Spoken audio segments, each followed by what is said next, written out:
Hello guys and welcome to another LEGO World War 2 video. Today is the first episode of a 3-part series on how to properly organise and build your World War 2 armies. Today's episode is about how to build your German forces up, how to equip them for any potential mocks and displays you might want to build. But before we get into that, if you enjoy, please like and subscribe, as these videos take a long time to make, and all the links to the stores I believe you should buy from will be in the description. Now, let's get started. Now, firstly, the infantry. Depending on the budget, I'd recommend 30 to 40 soldiers, split into squads of 10. In a squad, I'd have about 5 to 7 regular riflemen.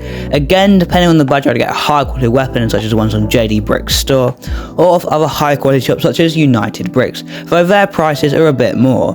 Depending on what area you want your mocks to be based on, you could purchase specific green, grey, tan, or even white stale helms, and the bodies to go with them to add that little bit of camouflage to your troops. You'll also get paratrooper helmets, which are pretty unique and unusual, and I never really see anyone build with them, and they're quite accurate as later in the war the Germans did use paratroopers as regular infantrymen. Then I'd give 2 soldiers MP40s and grenades, so kind of Panzer Grenadier unit, and at this point you should have around 1 to 2 soldiers left in your squads. And I would give one of them either an MG34-42, this is an iconic light machine gun of World War II, and it works very well in mocks. Now, depending on the area of your platoons, I'd give one of them some anti-tank weapons, such as a Panzerfaust, or maybe if it's based off the invasion of France or Poland, an anti-tank rifle. And you should also create a radio operator figure, or maybe a man to carry the ammo for the MG42, though it's not necessary. Now for tanks, as in my last video, I recommend Kobe is an absolutely amazing company to buy tanks from. They do tanks in so many scales and colour schemes that I think it's just worth buying from them. So also a cheaper and higher quality source. They make their own bricks and they pad print the symbols and signs onto them.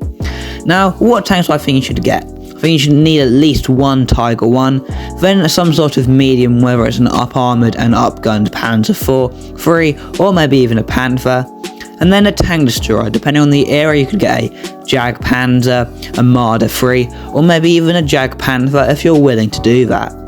Now, I do think the infantry to tank ratio is quite important, so I'd recommend about 10 infantry or 1 squad of my earlier units for 1 tank.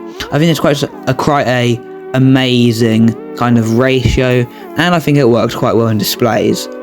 Now also, do I think you should get anti-tank guns? I think you should. They're a little bit of smaller but still cool weaponry, and they could be quite good in mocks as maybe a camouflaged ambush. And now let's talk about the final thing, aircraft. Now, for army building, I think you only need 2 types of aircraft. For the Germans, I'd recommend either a Focke-Wulf 190 or Bf-109 fighter.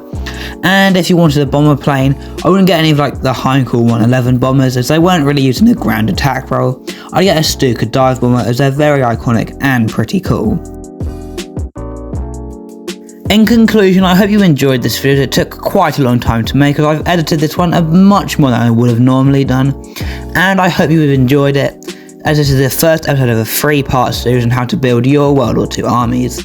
The next episode will probably be based on the Americans and the Western Allies, because it's probably the easy one to do, and I'll probably release around Easter Day. Now, thanks for watching, goodbye.